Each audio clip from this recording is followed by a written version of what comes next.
menunda kesenangan. Ya, jadi itu alasan kenapa walaupun menjadi kaya itu gampang, tetapi yang jadi kaya cuma sedikit saja. Okay. Karena alasan-alasan psikologi. Ada slide sedikit, coba saya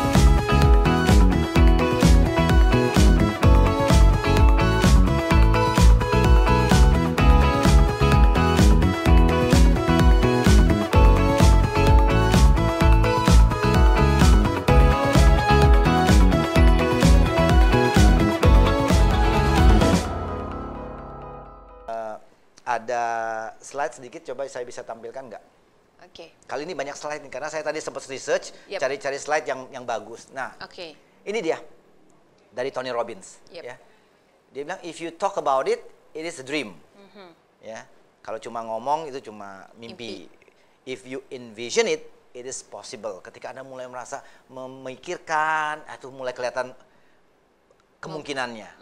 But if you schedule it, it is real. Schedule itu udah mulai bikin rencana, plan segala macam. It is real. So, teman-teman di YouTube, let's make a plan. A schedule. Let's make a schedule. Let's make menjadi kaya real. Oke, let's make menjadi kaya real. Oke, ya. Jadi actionnya setelah ini adalah bikin plan dan schedule itu ya Pak ya. Tadi setelah dimimpikan, di invisible gitu, terus sekarang take actionnya. Ya, kalau nggak tahu, lupa lihat saya punya episode 1 sampai episode 9. Ini episode terakhirnya. Iya, oke. Jadi apa namanya? Ini bagus banget buat teman-teman yang tadi udah ditayangin ya. Jadi kuncinya adalah di schedule, ya Pak. Buat rencana. Ya, buat rencana. Dibuat hitung-hitungannya gitu kan, angka-angkanya. Oke, sip. Terus ada lagi Pak slide berikutnya, kan kumpulin banyak slide hari ini. Ya, yang hari ini kita akan bicara mengenai bukan cuma kaya, tapi juga bahagia. Okay. Jadi kaya dan bahagia. Betul, jadi baru masuk ke topik nih. Baru masuk topik ya. Saya selalu judulnya begini, kaya itu angka, adanya di kepala. Oke. Ya, bahagia itu rasa, adanya di dada. Asik. Ya kan? Nah, jadi ini dua binatang yang berbeda, kaya dan bahagia ini gitu sebenarnya. Ya, tapi orang mengatakannya dengan satu hembusan nafas, seolah-olah sama. Ya, tapi menurut saya ini dua yang berbeda. Tadi saya bilang kaya itu angka. Angka-angka bisa dihitung-hitung gitu, adanya di kepala gitu kan. Tapi bahagia itu adanya rasa dia. Adanya di dada. Gitu. Jadi ini dua binatang yang berbeda, bagaikan membandingkan antara klepon sama jus alpukat. Beda banget Pak. Beda banget kan? Iya. Jadi mau apa? Ya saya mau klepon dan jus alpukat gitu kan. Jangan dibilang, jangan dipertentangkan kaya dengan bahagia. Ya.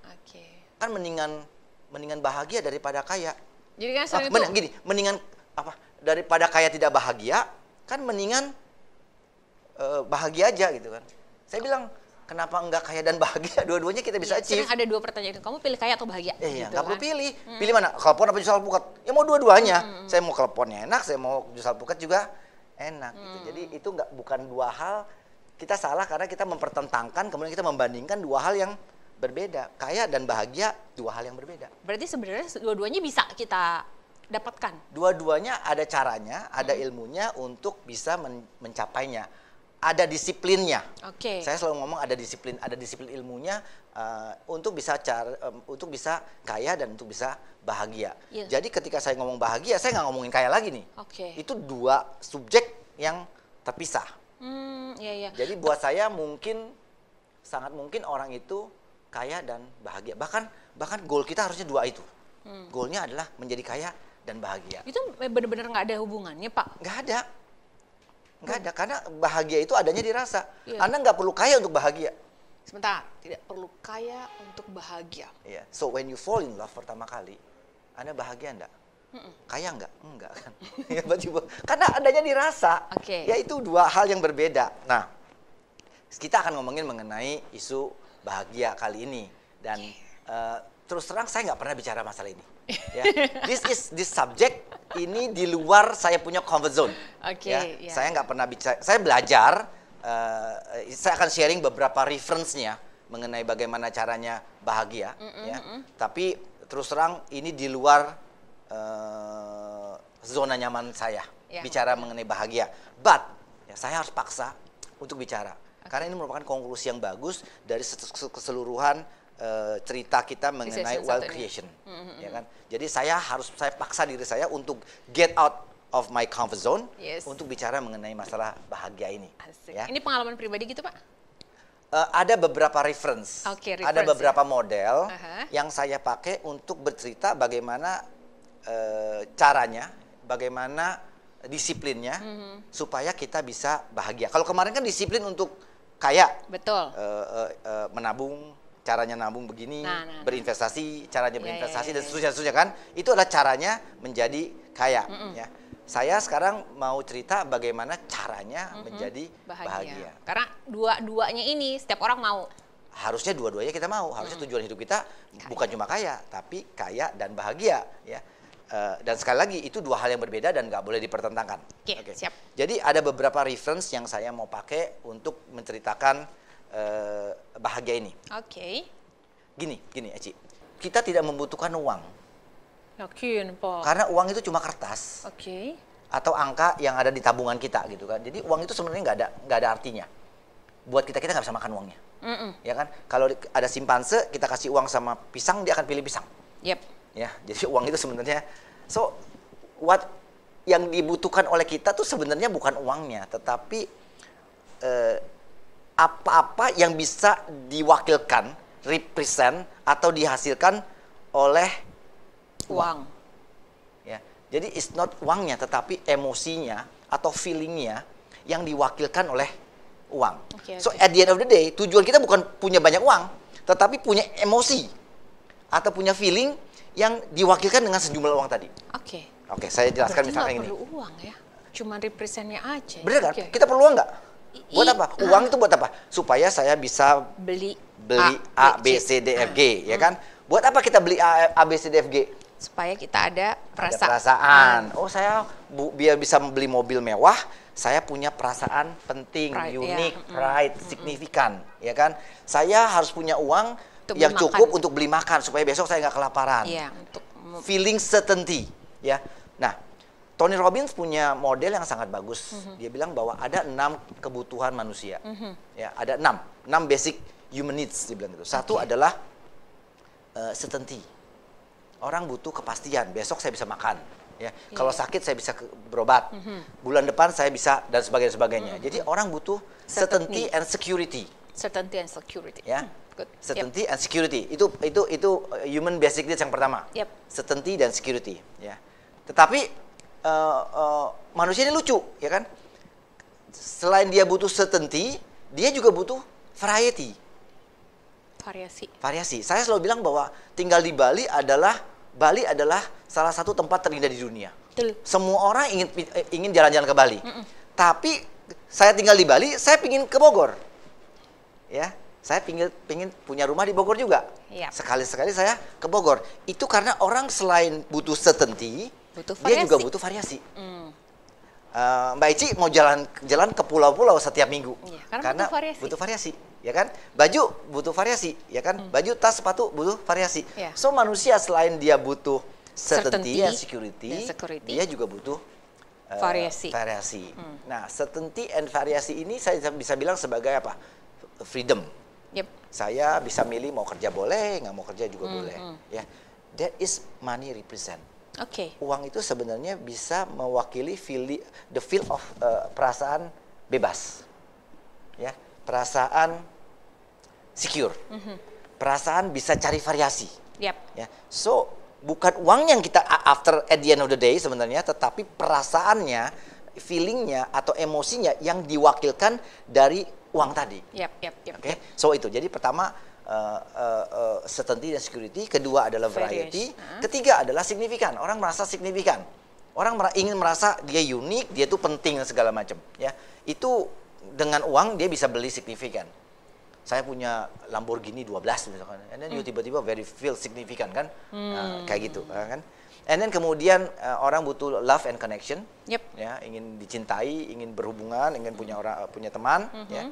1, 2, 3, 4, certainty, variety, kemudian significant, love and connection. Dan yang kelima dan keenam menarik, karena orang itu butuh tumbuh. Orang itu butuh growth. Coba aja yang pernah naik gaji rasakan. Apa rasanya ketika Anda naik gaji pertama kali? Feel good? Good, of course. Yes, ya kan. Pertanyaan saya, berapa lama itu bertahan? You feel good-nya, ya? Maksimal seminggu kali ya? Right? Setelah itu apa? Butuh lagi. Butuh lagi. Selama kita hidup, kita butuh tumbuh. Ya, kita nggak, kalau kita nggak tumbuh, kita akan mati. Ya, so manusia butuh tumbuh. Ya. Dan yang terakhir, manusia butuh memberi. Ya. Growth and give, memberi, keempat, kelima, dan keenam daripada 6 human basic needs ini adalah faktor spiritual. Ya, jadi manusia butuh tumbuh dan manusia butuh memberi. Nah, uang itu at the end of the day kita tuh tidak menginginkan uangnya sebenarnya, tetapi kita menginginkan feeling tadi, feeling certainty, feeling variety, feeling significant, feeling love, feeling grow and feel to, dan bisa memberi, to give. So 6 daripada human basic needs ini. Nah, pertanyaannya adalah urutannya gimana? Oh, itu tadi belum urutan? Belum urutan. Ada orang yang mementingkan apa? Security. Ya kan? Nggak perlu gue signifikan, nggak perlu. Ya kan? Yang penting secure, aman, stable, ya kan? Ada orang yang penting signifikan. Ya. Signifikan paling atas. Yang penting gue nomor 1. Ya. Jadi, ini yang perlu ditata menurut saya. Ini yang perlu ditata, urutan-urutan yang prioritas hidup kita. Berarti tergantung kitanya ya Pak ya? Setiap orang beda-beda ya? Setiap orang beda-beda. Nanti makanya polanya hidup orang beda-beda. Ya. Tetapi yang paling menonjol adalah biasanya security dibutuhkan, kemudian signifikan, and then love. Love and apa tadi Pak? Love and connection. Ya. 3 itu biasanya menjadi prioritas. Nah, ada yang di atasnya security, ada yang di atasnya signifikan, atau ada yang paling atas adalah love, ingin dicintai. Nah, the problem ada begini. The problem adalah kalau kita put signifikan at the top of our priority. Jadi Anda harus menjadi orang yang paling itu akan punya problem.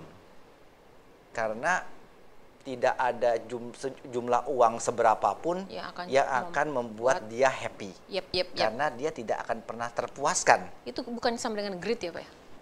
Karena dia menganggap signifikan is prioritas number one-nya. Semua orang akan punya 6-6-nya. Semua orang akan punya 6-6-nya, tetapi urutannya akan berbeda-beda. Yang saya mau bilang adalah bahwa akan menjadi masalah ketika nomor satunya adalah signifikan. Karena dia selalu membandingkan dirinya dengan orang lain. Dia akan merasa kurang terus, ya kan?